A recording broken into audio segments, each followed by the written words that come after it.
graduates of 1959, faculty members, parents, relatives, and friends. It's always a very real pleasure to present a commencement speaker. As you know, our tradition is to select an individual of national prominence. This year, the individual selected has national prominence and a national reputation and international reputation in the field of higher education. He is Virgil Melvin Hancher, the president of the State University of Iowa. President Hancher was appointed the president of the State University of Iowa in 1940 and assumed his duties at that time. At his inaugural ceremony on May 24, 1941, he became the university's 13th president, although there have been 17, including the acting presidents. President Hancher was born on a farm near Rolfe, Iowa, and was educated at Rolfe High School, the State University of Iowa, and Oxford University in England. In college, he won distinction as a college debater. He was elected to Phi Beta Kappa and received a Rhodes Scholarship. He was admitted to the Iowa bar in 1924 and became associated with a Chicago legal firm of Butler, Lamb, Foster, and Pope, and stayed with that firm until 1940, which time, as you know, he became the president of the university. He has held numerous positions in American higher education. Some of them I shan't mention, they're too numerous to mention, but just a few. He's been the chairman of the American Council on Education, and he's currently a member of the Executive Committee. He's been a president and the vice president and secretary-treasurer at different times of the National Association of State Universities. He is a member of the United States National Commission for UNESCO. He is a member of the board of directors for the Religious Education Association of the United States and Canada, and he's a member of the advisory committee on the National Science Foundation. This year he is also serving as a trustee for the Eisenhower Exchange Fellowships, a member of the board of visitors of the United States Air Force Academy, a member of the executive committee of the Herbert Hoover Memorial Foundation, and chairman of the Educational Policies Commission. President Hancher holds honorary degrees from 10 colleges and universities and is an author of over 40 published articles and speeches. He's married and has 2 living children. His topic for presentation today is the other side of the hill. President Hancher. President Emens, masters and bachelors soon to be, members of the faculty, the trustees, alumni and friends of Ball State Teachers College. First of all, I wish to acknowledge with pleasure the very gracious introduction of your president and to bring greetings from my own institution to your distinguished institution, which is known to us and among whose faculty we number a considerable group of our own graduates. It is a very great pleasure, therefore, for me to come to this institution, dedicated as it is to the education of American youth, under our dual mandate of education for both numbers and quality. The topic which I have assigned myself today comes out of an incident from the life of the great Duke of Wellington. It is unfortunate that he is known to the world only as the victor of Napoleon at the Battle of Waterloo. More than half of his adult life was spent in civilian pursuits, and of the remainder, a large part was spent as commander of army forces in India and in Portugal and in Spain, where the fighting often took place over unmapped terrain and in country so rugged that no one could tell what was on the other side of the hill.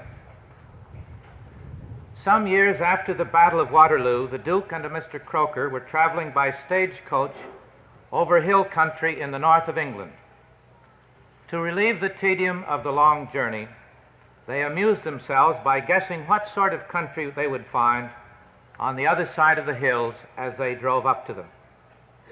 Many of the Duke's guesses were extraordinarily good, and when Croker expressed surprise and called for an explanation, the Duke replied, "I have spent all of my life trying to guess what was on the other side of the hill." And on another occasion he said to Croker, "All the business of war, and indeed all of the business of life, is to endeavor to find out what you don't know by what you do. That's what I call guessing what was on the other side of the hill." The incidents just related are interesting from two aspects. In a literal sense, they belong to a vanished age, the age of Hannibal and Scipio and Marlborough, rather than the age of Rommel and Patton and MacArthur. When combat and reconnaissance airplanes are available, there is no need to guess what is on the other side of the hill. It is possible to know. And with the coming of intercontinental ballistic missiles, it may not even be necessary to know. Indeed, the art which Wellington acquired so laboriously in India and the Spanish Peninsula may even now be a vanished art, just as the illiterate tribesman's capacity for meticulous memorization has been lost to modern man. In a figurative sense, however, we still find it necessary to guess what is on the other side of the hill, because the future is a great enigma. With all the knowledge and foresight which man can develop, he stands uncertainly before the vast unknown. Yet the transformation of primitive societies into modern states is a history of the transition from abject awe before the forces of nature into the cultivation of foresight in human affairs. Man is no longer content to bear the evils which foresight can avoid or prevent. A larger and larger portion of his time, thought, and effort is directed toward the control of the forces of nature, toward the direction of events, toward the creation of organizations and institutions, and toward the definition and realization of the great society. It is in this spirit that I should like to speculate with you about the future, about some of the things that you may expect to see and meet on the other side of the hill. There are many things to which we could give our attention. In these days, we have been painfully conscious of the great ideological and military forces which divide the world. As we look about and see the communist bloc, the non-communist group, and the uncommitted nations, we realize how great was our failure in World War I when we embarked on a crusade to make the world safe for democracy. It was a noble crusade, and for a time after 1918, we relaxed and imagined that we had achieved it. Of course, we were vaguely aware that a strange group of doctrinaires had seized power in Russia, but because their economic theories were completely at variance with our own, we, or at least most of us, almost all of us, believed that the movement must collapse from its own internal weaknesses and that it could never become a threat to the Western nations. Only occasionally did an exceptionally perceptive observer, such as John Maynard Keynes in 1924, see the movement not alone in terms of its economics, which were imperfect, but in terms of its quasi-religious fervor, which was destined to carry it to a position of great power. Meanwhile, the rise of anti-democratic movements in Italy and later in Germany came as a great shock to much of the Western world. Because of this, we entered World War II a sober and chastened people, much less sanguine than we had once been about the easy and early perfectibility of the human species. But there was hope in our hearts, which, thank God, still lingers there, that a better and more peaceful world might be organized for our children and our grandchildren. I need not linger on the disappointments which we have suffered, the increased military might and intransigence of the Russians, the unknown dimensions of the reorganization of the life and attitudes of the people of China, our own enforced concentration upon wars past and present, and upon the mighty preparations for the war, which we hope will never come. These are all evidences of a phenomenon to which Alfred North Whitehead had called attention, namely that the century and a half since the year 1800 had seen more changes in the economic and social life of man than had taken place in the preceding 18 centuries. Accordingly, it could be said quite accurately that the household economy and the mode of life and travel of George Washington more closely resembled those of a Roman senator and landowner in the days of the late Roman Republic or early Empire than they resembled those of President Eisenhower or Secretary Herter in the middle of the 20th century. We live in an age of accelerating change. Moreover, these changes are not accidental. Once upon a time, discovery was the product of fortuitous events or the restlessness of some isolated genius. This is no longer true. The time in which we live is witnessing the most massive, organized effort that history records to reduce the areas of ignorance and to increase the fields of knowledge. Change is reflected in our machines and gadgets, in our mode of life, in our economic organization, in our social relationships, and in the demands which we make upon government. The tiny stream of dollars which went into research a quarter century ago has widened into a mighty river. Industrial and commercial corporations establish great laboratories for applied and occasionally for fundamental research. Universities in the space of 100 years have become research centers as well as centers of teaching. There are even centers where men are gathered together solely for the purpose of thinking. The Institute for Advanced Study at Princeton, where men individually work when and as they will upon their special projects for the advancement of human knowledge.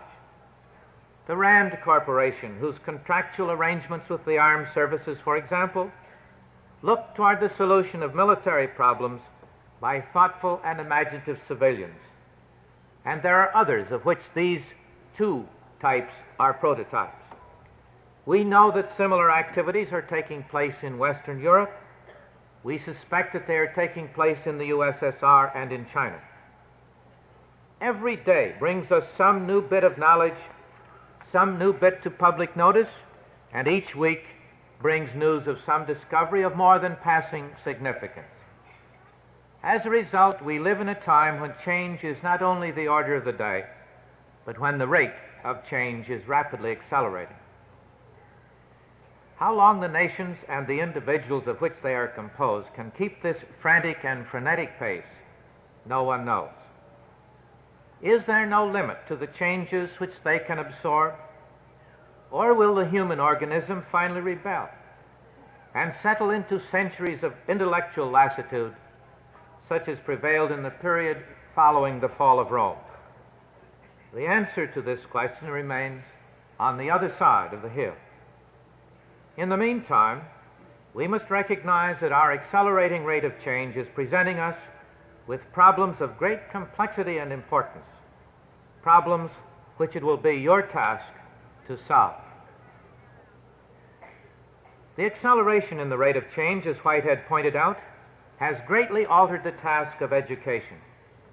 Whereas in earlier generations, education was designed to prepare men to live in a static or slowly changing society, in effect, the society in which their fathers and grandfathers had lived, it must now seek to prepare men to live in a rapidly changing society. And this is no easy task. We had not realized the nature of this change up to World War I, and we now know how inadequately our people were prepared for the events of that war and the changed relations among men and nations which followed it. In recent months and years, our schools and colleges and universities have often been made the scapegoat for an adult generation's feeling of inadequacy. But the critics, in their short-sightedness, have usually sought to return to the methods and disciplines designed to prepare men to live in a static society. They have missed the whole point of Whitehead's observation that education has now a new and far more difficult task to perform. No one can yet say with confidence that we have fully met the new challenge. What we can plead in our own defense is that each day we are seeing more clearly the nature of the problem. As if the solution of this problem were not difficult enough, education now faces the task of educating more youth than have ever been educated before in all our history. This is a direct result of our unprecedented increase in population. Earlier and more completely than most countries, we committed our society to the granting of widespread opportunities for education to our youth. Now we face a dilemma. If we stand fast to our commitment, we must exert ourselves mightily to avoid a decline in the quality of education at all levels. But if we retreat from that commitment, we stand in danger of limiting education to an intellectual elite whose numbers will be too small to provide at all levels the leadership and direction required for our complex economic, political, and social life. The accelerating rate of change, as Dr. Robert Oppenheimer and others have pointed out, is also bringing such great additions to our field of knowledge that physicists can hardly master the whole field of physics, or mathematicians the whole field of mathematics, or other specialists their specialties. Where the field is so vast, what shall the beginner be taught? What shall we demand of the doctoral candidate?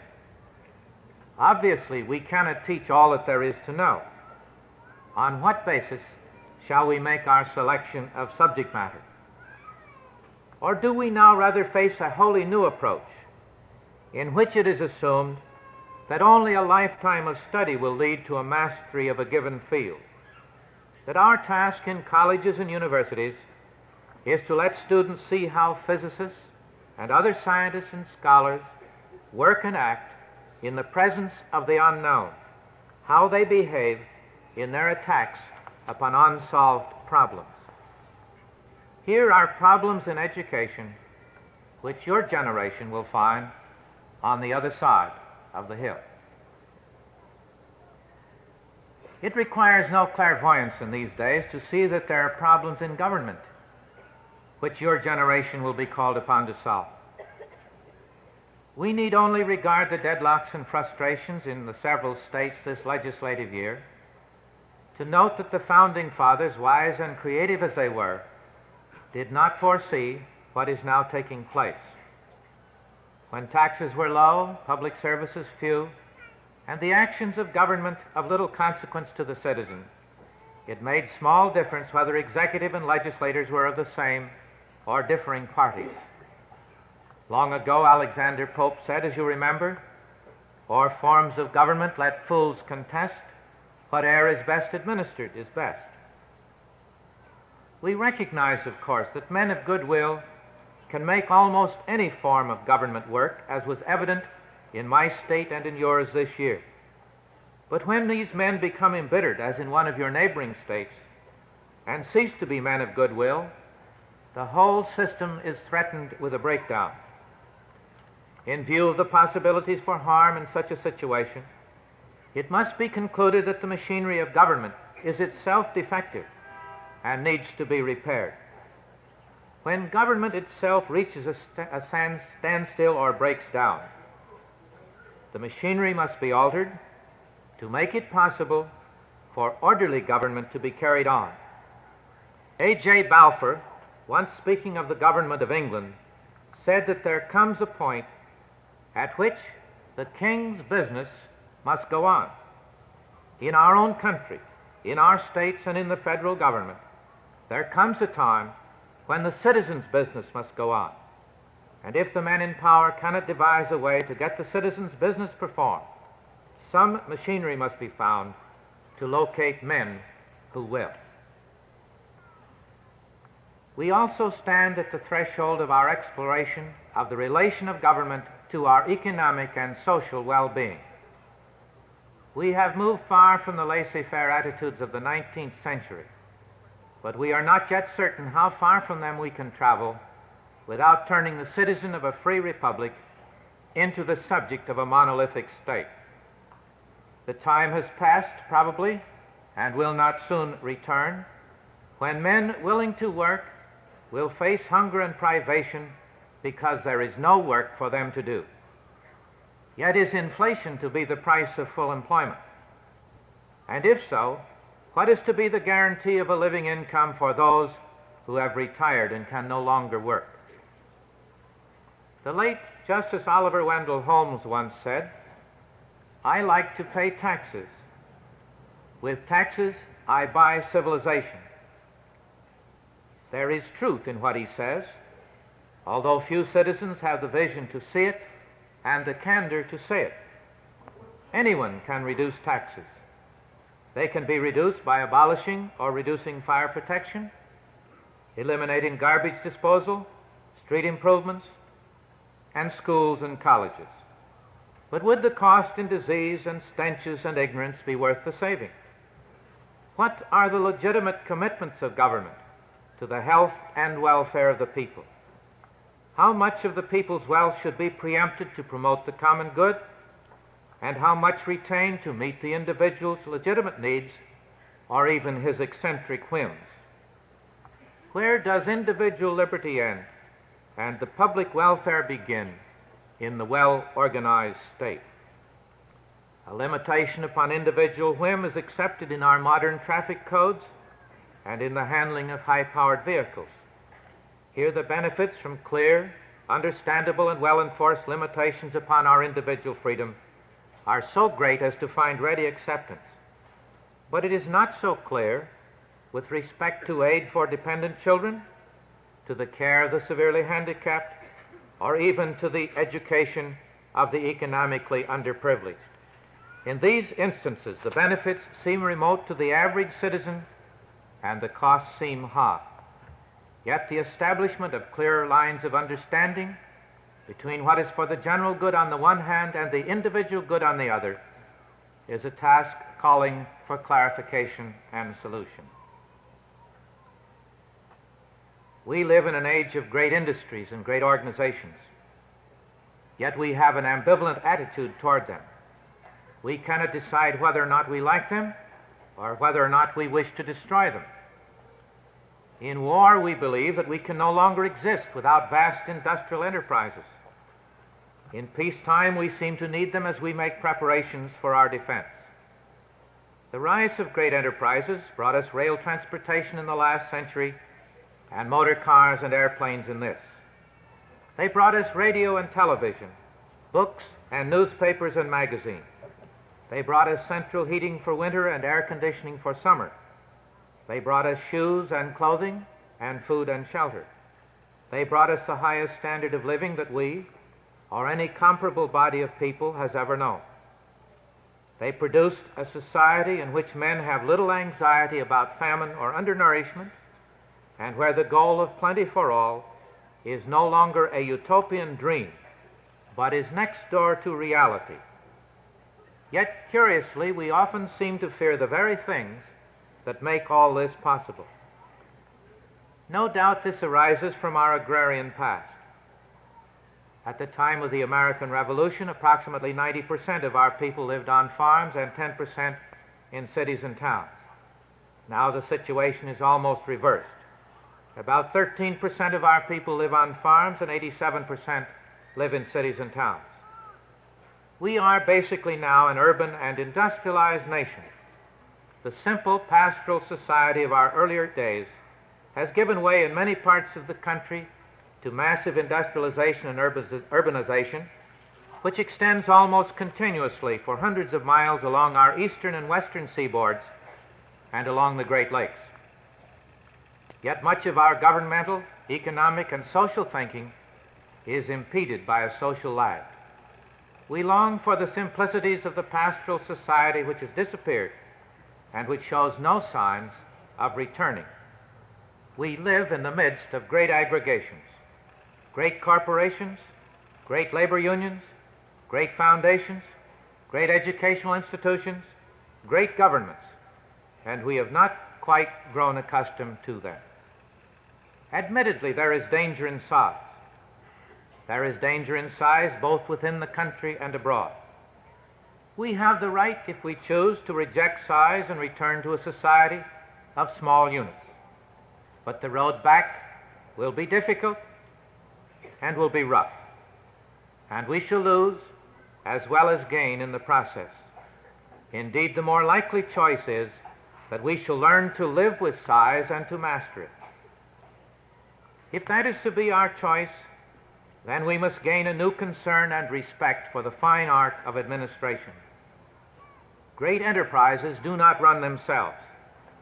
They are neither brought to greatness nor kept there by those who, as President Lowell of Harvard once said, believe that the best way to oil the machinery is to put a monkey wrench in it. Neither should our goal be the organization man. Whether we like it or not, we must learn the fine art of administration in order that our great aggregations of industrial and economic might and our great social and political organizations can function effectively, so that they may represent a true contrast and challenge to the monolithic institutions of the communist world, so that they may be the servants and not the masters of free men. Today I have placed many problems before you, many problems which you will meet on the other side of the hill, and I do this without apology. I do not believe that you are necessarily wiser or greater or more public-spirited than my own generation, nor am I certain that you have any other intrinsic qualities or qualifications that will make you more able to solve these problems than others who have faced them. But you do have one priceless asset. At least the younger among you do. You do not know that any of these problems cannot be solved. You have youth and energy and courage, and the blissful ignorance that these problems cannot be solved. And in your innocence, you may solve them where other men have failed. I do not wish to minimize the difficulties or dangers of the day and age in which you live. At this moment, someone may be pushing a button or releasing a bomb that will end our civilization. But the very certainty of the outcome may in itself be a restraining influence. No one loosed poison gas in World War II, if I am correctly informed, but it was there to be loose. But it was not turned loose because no one knew what the consequences would be. It is a serious thing to believe that only reasonable assurance of life. Yet in the long run, we all stand under sentence of death. The question is, therefore, what shall we make of this life while we have it? Life has always been dangerous. Danger we cannot escape. What we can do is live life well while it is ours to live. Live it in the hope that our best will contribute richness of character to ourselves and well-being to the world. This goal and this reward I crave for you on this, your commencement day.